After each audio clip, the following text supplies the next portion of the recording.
வணக்கம். இன்றைய காணொலியில உயிர்மெய் எழுத்து எப்படி உருவாயிட்டுன்னு பார்க்கலாம். உயிரெழுத்தும் மெய்யெழுத்தும் சேர்ந்து ஒலிப்பதுதான் உயிரெழுத்து.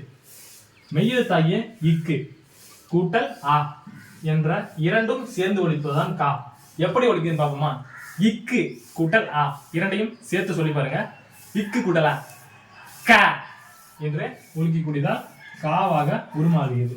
அடுத்தது பார்த்தீங்கன்னா இங்கு கூட்டல் ஆ ஞா இங் இங்கு ஞா இங்கு கூட்டலா ஞா இச்சு கூட்டலா சா இச்சு கூட்டல் ஆ சா சா சா அழுத்தி சொல்லி பாருங்க வரும்.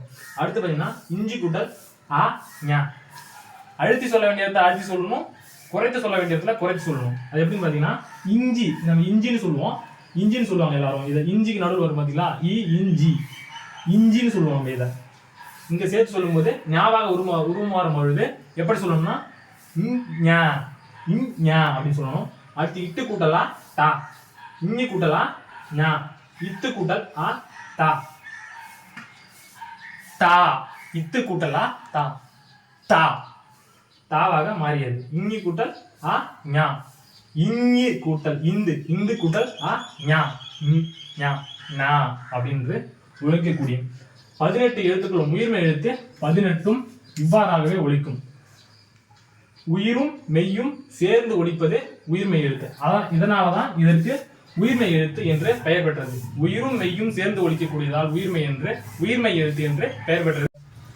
இதே போலதாங்க உயிரெழுத்தும் மெய்யெழுத்தும் இரண்டும் சேர்ந்து 18 எழுத்தும் சேர்ந்து இதே போல ஒலிக்கும். இவைதான் உயிர்மெய் எழுத்து. உயிர்மெய் எழுத்து மொத்தம் எத்தனை? 18.